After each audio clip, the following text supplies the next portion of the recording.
आप सबको जय मसीह की। आज का वचन उत्पत्ति अध्याय 29। फिर याकूब ने अपना मार्ग लिया और पूर्वियों के देश में आया। उसने दृष्टि करके क्या देखा कि मैदान में एक कुआं है और उसके पास भेड़ बकरियों के 3 झुंड बैठे हुए हैं, क्योंकि जो पत्थर उस कुएं के मुंह पर धरा रहता था, जिसमें से झुंडों को जल पिलाया जाता था, वह भारी था।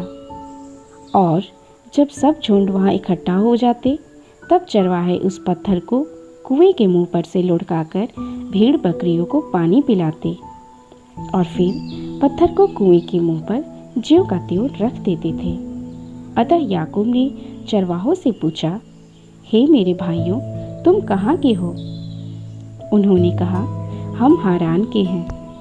तब उसने उनसे पूछा, क्या तुम नाहोर के पोते लाबान को जानते हो? उन्होंने कहा, हाँ, हम उसे जानते हैं। फिर उसने उनसे पूछा, क्या वह कुशल से है? उन्होंने कहा, हाँ, कुशल से है। और वह देख, उसकी बेटी राहेल भेड़ बकरियों को लिए हुए चली आती है। उसने कहा, देखो, अभी तो दिन बहुत है, पशुओं के इकट्ठे होने का समय नहीं, इसलिए भेड़ बकरियों को जल पिलाकर फिर ले जाकर चराओ। उन्होंने कहा, हम अभी ऐसा नहीं कर सकते। जब सब झुंड इकट्ठा होते हैं, तब पत्थर कुएं के मुंह पर से लुढ़काया जाता है और तब हम भेड़ बकरियों को पानी पिलाते हैं।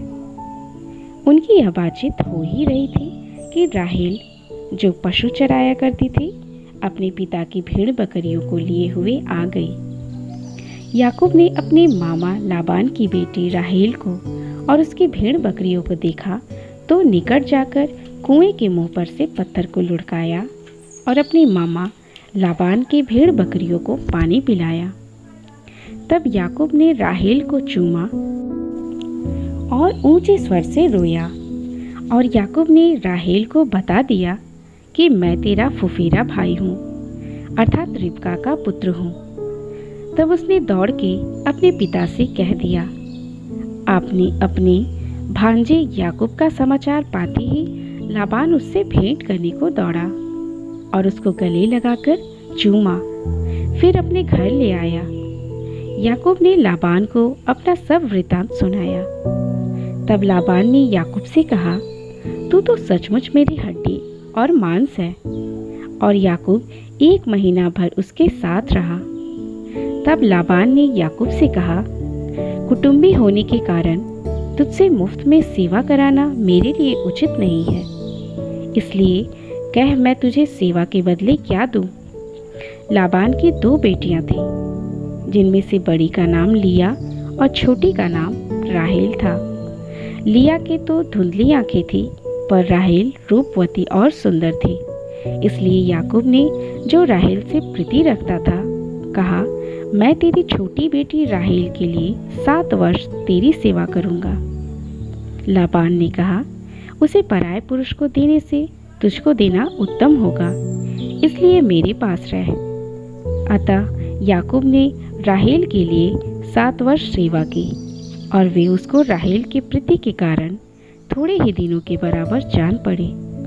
तब याकूब ने लाबान से कहा, मेरी पत्नी मुझे दे और मैं उसके पास जाऊंगा, क्योंकि मेरा समय पूरा हो गया है।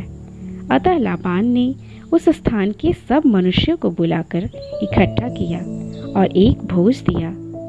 सांझ के समय वह अपनी बेटी लिया को याकूब के पास ले गया और उसके पास गया। लाबान ने अपनी बेटी लिया को उसकी दासी होने के लिए अपनी दासी जिल्पा दी। भोर को मालूम हुआ कि यह तो लिया है, इसलिए उसने लाबान से कहा, यह तूने मेरे साथ क्या किया है? मैंने तेरे साथ रहकर जो तेरी सेवा की, तो क्या राहेल के लिए नहीं की? फिर तूने मुझसे क्यों ऐसा छल किया है?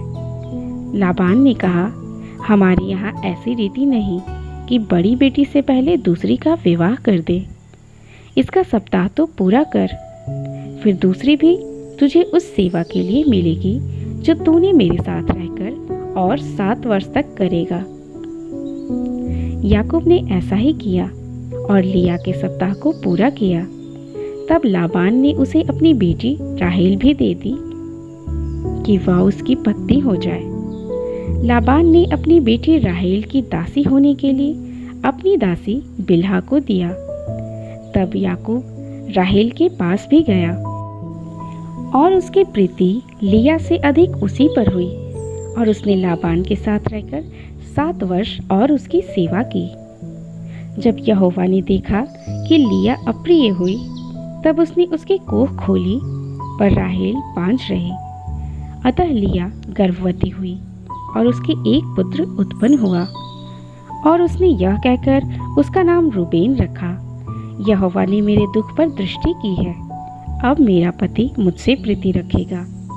फिर वह गर्भवती हुई और उसके एक पुत्र उत्पन्न हुआ। तब उसने यह कहा, यह सुनने की मैं अप्रिय हूँ, यहोवा ने मुझे यह भी पुत्र दिया। इसलिए उसने उसका नाम शिमोन रखा। फिर वह गर्भवती हुई और उसके एक पुत्र उत्पन्न हुआ और उसने कहा, अब की बार तो मेरा पति मुझसे मिल जाएगा, क्योंकि उससे मेरे 3 पुत्र उत्पन्न हुए। इसलिए उसका नाम लेवी रखा गया। और फिर वह गर्भवती हुई और उसके एक और पुत्र उत्पन्न हुआ और उसने कहा, अब की बार तो मैं यहोवा का धन्यवाद करूंगी। इसलिए उसने उसका नाम यहूदा रखा। तब उसकी कोख बंद हो गई